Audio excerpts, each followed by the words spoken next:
Welcome to the Dancer Studio. Today I want to show you how to create this quick baseball bat balloon column, which makes a great addition to any sports themed party or event. To make the column, you'll need an electric balloon inflator as well as a balloon sizer box so we can give the column its shape. Now every layer of the column is made up of a set of 5 balloons. Starting with the first set, I'm going to inflate 2 balloons and size them to 7 inches in diameter by gently pressing the balloon against the 7-inch hole in my sizer box and slowly letting air out until the balloon just fits through the hole. I did the exact same thing with the second balloon, and then we can tie the 2 balloons together into a pair. Simply wrap the nozzle around twice and tie them together in a knot to create that pair. Now because we're making a set of 5, we need to inflate 1 single balloon to 7 inches in diameter as well, and then I'm going to wrap the nozzle of that single balloon around the nozzles of the pair and tie the 2 nozzles together. This will create a trio. Then make 1 more pair just like we did that first one and slip it into the trio so that all the nozzles touch, and then twist the balloons together to create our set of 5. Each layer in the column will follow these same steps. Now we need something to attach our balloons to, and I'm using a Taggart IKEA lamp as my balloon stand. You could use any stand you like, but I especially love these lamps because the bases are weighted and the poles are modular, so I can twist on as many as I need to make the stand exactly the height I want. For today's column, you'll need a stand that's 6.5 feet tall to support all of the balloons. To assemble the bat, take the 7-inch set of balloons we made just a moment ago and slip it around the pole of the stand so that the nozzles of that set are touching that pole, and then take the 2 balloons with the pole in between them and twist them around each other twice. Press down on the balloons so they look like a 5-petaled flower.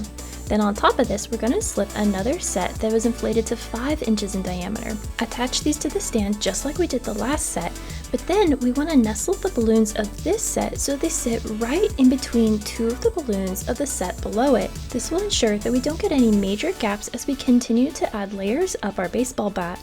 Now we need to switch to assembling the handle, and this is made from 5-inch purple balloons that I've inflated to 3 pumps of air using a hand pump, or about 4 inches in diameter. Once you've inflated the first balloon, tuck it under one of your fingers holding the hand pump while you inflate the second balloon to the exact same size.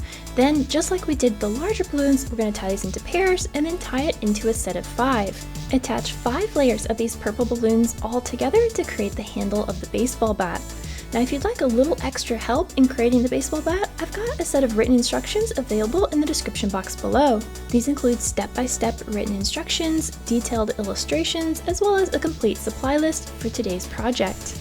Now it's time to switch back to the blush bat color and slip on a set that's 5 inches in diameter. Then we need to slowly increase the sizes to make our bat wider. To do this, attach a 6-inch diameter set, followed by a 7-inch diameter set, and then to make the long, straight section of the bat, I'm going to place 6 sets that are 8 inches in diameter.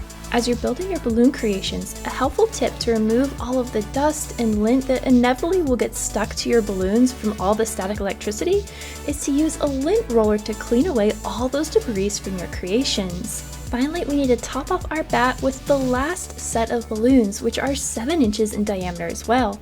Now these, I'm going to tie the nozzle of the center of this set to one of the nozzles of the set below it so that they'll stay nice and tight and I don't have to worry about them popping off the top of the bat. As a finishing touch, I paired my baseball bat with this giant baseball stretched over one of my circle arches, and now we're ready to cheer on our favorite team. If you enjoyed today's video, you should check out this one, and until the next time, remember, stay creative everybody!